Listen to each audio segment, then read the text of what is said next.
Alright guys, today's video is an interesting one, but I think it's going to be extremely useful for a lot of people, kind of no matter where you are in your journey. Because often, the more success you have, the more accolades you get, a lot of people actually start becoming content, and that actually leads to complacency. But I'll show you how you can stray away from those, always being happy, to actually embracing negative emotions, right? Negative emotions like anger, like embarrassment, like disgust, being uncomfortable, frustration, and even competition. Because often those emotions are actually demonized, in today's society. We're kind of told that these emotions, will make you bitter and they're actually destructive towards your health. But I want to show you how a lot of them, like anger, is a powerful tool actually that can catapult you to get you over those time periods where it seems like nothing is going your way. So, like I said, anger, it's a really powerful tool, but not in the traditional sense that we always hear about. When you get angry, it's not the anger that you display towards other people that'll, improve your life. It's actually the controlled aggression that you have, that you want to make yourself better. So how this starts is you have to learn to become accountable for your own anger, your own embarrassment, and not putting it on other people. Even if it is other people, even if you create an enemy of other people, it's that can actually be productive, and I'll go into why. But it's not that. It's embracing your anger and using it, being angry at a situation and learning how you can actually stray away from that. That'll actually make you a less hateful person, because you'll learn how to take a bad situation and turn it into you coming on top every time. The best way that I can explain any of this is with examples. So think about when a guy gets broken up with, he gets heartbroken. After that grief period he might have, he'll be on his grind. He'll get in the gym. That's when you see a lot of people get into the gym, because there's that realization that, if I want something better, if I want to improve my life, if I don't want to be bitter, I need to get better. That didn't need to alliterate like that. So how I can kind of explain this to you is in a situation where you feel like somebody has wronged you. Maybe you lash out at them and you start yelling at them. But I want you to take a different approach, right? Instead of feeling no emotion towards that, like a lot of people will tell you, right? Don't get angry. And I agree, there's many times where you shouldn't.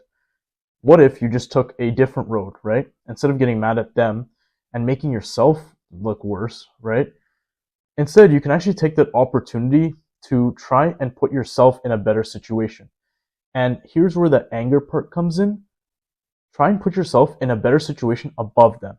You have to show them not that you don't have a victim mentality, and simply you take it to the chin, and your new thought becomes, man, screw that person that wronged me, or screw that person that didn't believe in me. I'm gonna come out better, and I'll show, not to them directly, but I'll show through my actions that I'm a better person without them. I didn't need them, etc. Now you could be thinking in this situation that, okay, now you're being the toxic person. Before, you're getting mad at somebody being toxic towards you, but that's the difference in that, is that you're not doing it towards somebody, you're doing it for yourself. You're trying to put yourself in a better situation to show that you don't need that person, whatever the case is. If you think about a lot of the, successful people in the world, they've had somebody, that didn't believe in them, that wronged them, or they were just brought up in a situation due to other people, due to outside of their forces, that having that victim mentality of, screw the world, it's their fault and not mine. They actually just put a chip on their shoulder, and in a controlled manner, that actually will lead to success, because you have this motivation that other people just simply don't. If you had some traumatizing experience, or you felt like somebody has wronged you, that is actually the motivation you have. And if we think about it, through an evolutionary standpoint, there's a reason why humans get angry. It's basically a survival mechanism, right? if you think about the other person as a threat, put them at a disadvantage. And instead of a threat to your status, threat to your well-being, that it makes the situation at hand that much more important, and therefore you'll put in that much more effort and that much more passion behind what you're doing. The other thing is embarrassment and anger doesn't even need to come from somebody else. It can actually come from yourself. You can actually turn self anger, self hatred as a productive thing. So for me, that was when I was a teenager. What actually got me into the gym was self hatred. I hated the way my physique looked, and I hated the way that I was never consistent in the gym, and that I would just fall off whatever diet I had planned for myself. And it, over a couple iterations of doing that, getting on, being motivated, and falling off, and doing that, it came to one point that it was no longer me looking at a better self that was my motivation. It was just anger. It was disgust with myself that why couldn't I be disciplined in these things? And that's what actually got me to stick to fitness and healthy eating in the long term. And it turned out well. I no longer have these negative emotions about how I look, or the time I spent with things like fitness. I'm really happy with that input equation that I'm continually going at this thing.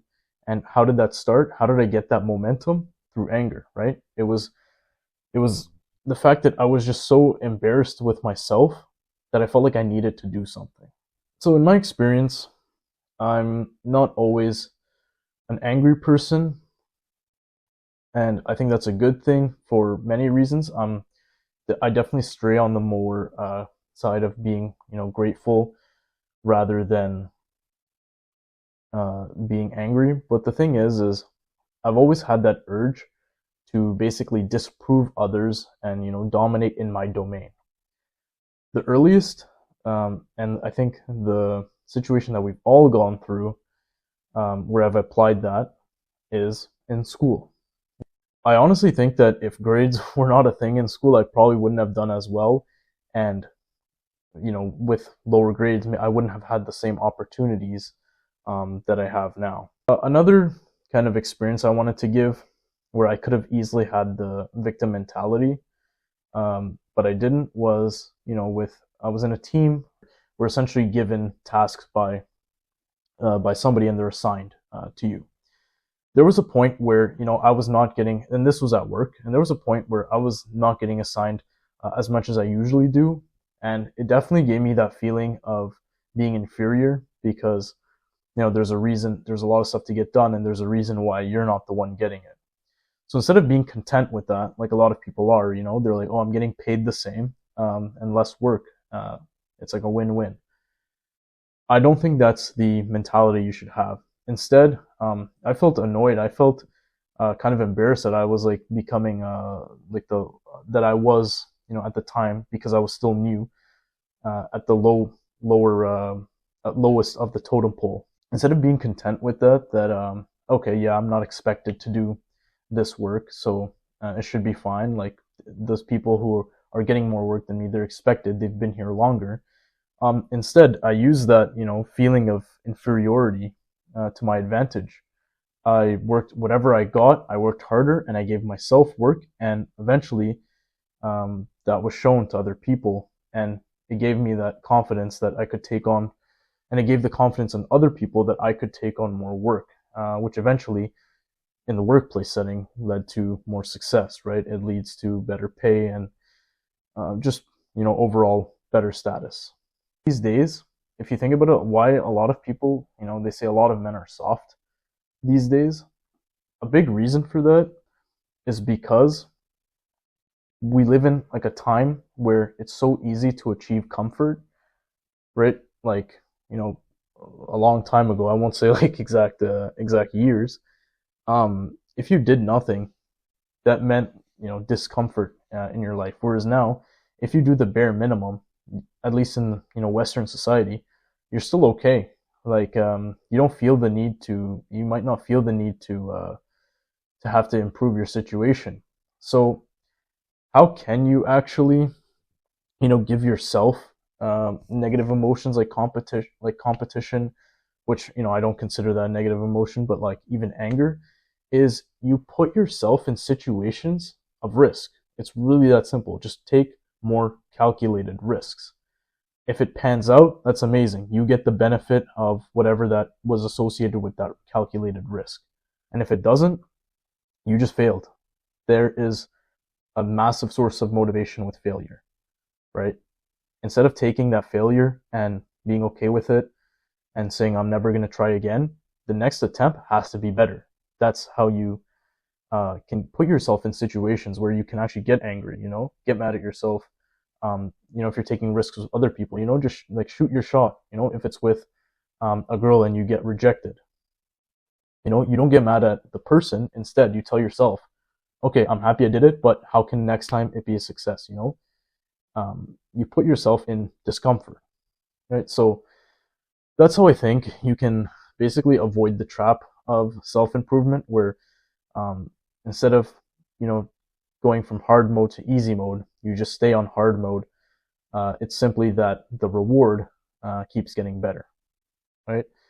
The other way for that is, you create your own enemy. One of the ways that I did that, and I gave the example of school, but this can really be applied with sports. If you think about it, it can be applied in the workplace.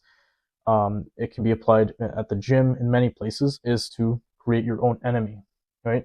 And this doesn't necessarily have to be somebody you hate, though that really does help, because then there is that, feeling that there is a threat to your status with somebody that you actually hate. So you can definitely take that way. One of the ways that I implemented it in my life is simply having, like, let's just say I was studying with somebody I know that I believe is on my level or maybe even higher, because that will force me to not slack off, right? Because then I'm going to start getting behind, and that's where that competition part kicks in. It doesn't have to be, like I said, somebody you hate, though that is helpful, because it can be a situation where you want that person to do well, but you want to do better than them. And if you don't do better than them, it's kind of embarrassment and potentially anger on your part, which next time comes around where, there's a test, there's a game, there's something where you can prove yourself, you'll take that jump when needed. So, like I said, this was a bit more of a discussion video. I could give you so many more examples. You could probably think of examples. One of them that came to my head was, with bullies, you could either, fold and, never stand up to them or never become better than them, or you can become that person that, nobody would think twice of disrespecting. Okay, so that's kind of what I wanted to talk about, is instead of pushing aside negative emotions and trying to get rid of them through rationalizing it, instead, how about you just use it to push yourself even further? Like I said, this video was a little bit all over the place. I tried to keep a general script of what I wanted to talk about. So if there are any questions of what I said, please put it in the comments. I think it'd be very useful for even myself.